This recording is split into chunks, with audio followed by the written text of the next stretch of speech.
بنگال والوں اگر برا نہیں مانے تو ایک بات عرض کروں ہاتھ جوڑ کے، مسجدوں کے 2-2 کروڑ کے مینار بنانے کی بجائے کوشش کرو کہ وہ 2-2 کروڑ غریبوں پہ خرچ کرو اور ان کو مضبوط کرو۔ اگر ہماری قوم 10 سال میں مضبوط ہو گئی تو 2 نہیں بلکہ 10 کروڑ کے مینار ہم بنا سکیں گے۔ اس لیے میری گزارش ہے جلسوں کے خرچے بھی کم کرو، شادیوں کے خرچے بھی کم کرو، اور سب خرچے کم کر کے اپنی قوم کو مضبوط کرو۔ حضور علیہ السلام اسی لیے تشریف لائے تھے۔ تو دیندار بنو، مالدار بنو، اور نمبر 3 ایجوکیشن پہ بہت محنت کرو۔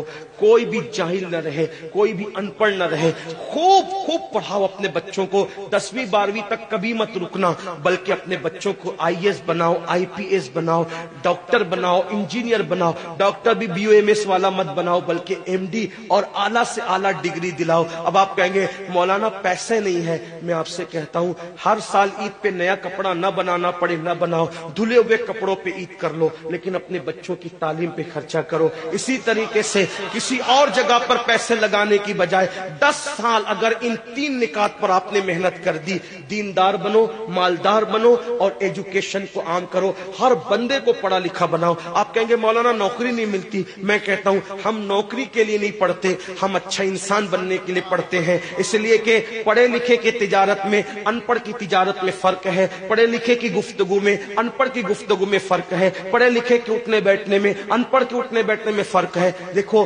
آپ یہ نہیں کہتا ہوں کہ آپ سب ان پڑھو، لیکن ایک بات آپ سے کہتا ہوں محفل میں پڑھے لکھوں کا انداز اور ہوتا ہے، ان پڑھ لوگوں کا انداز اور ہوتا ہے۔ کھانے میں، پینے میں، اٹھنے میں، بیٹھنے میں تعلیم کو عام کرو، دنیا بھی پڑھاؤ، آخرت بھی پڑھاؤ۔ اپنے بچوں کو اتنا علم دو کہ وہ مسلمان رہے، سچے مسلمان رہے، اور اپنی بچیوں کو بھی اتنا علم دو سچی پکی مسلمان رہے، اور اسکول، کالج، یونیورسٹی میں اعلیٰ سے اعلیٰ تعلیم دلاؤ۔ اور یاد رکھنا غربت کا بہانہ مت بناؤ۔ بیٹیا کی شادی ہوتی ہے تو لاکھوں روپے کہاں سے آتے ہیں، اور آپ سے کہتا ہوں 8 گھنٹے محنت کرنے کی بجائے 16 گھنٹے محنت کرو، محنت میں پیچھے مت ہٹو، اپنے بچوں کو پڑھاؤ۔ صرف 10-12 سال ہندوستان کے تمام مسلمان محنت کر کے اپنے بچوں پہ محنت کر لیں، کوشش کر لیں، کاوش کر لیں، تو دیکھنا نقشہ بدل جائے گا۔ یہ بھی آپ سے کہتا ہوں، ایک بات کہتا ہوں، منع نہیں کر رہا ہوں، اگر مجھ سے غلطی ہو تو میرے علماء اصلاح کریں گے، آپ میری ذات کو دیکھ کے قبول نہیں کرنا۔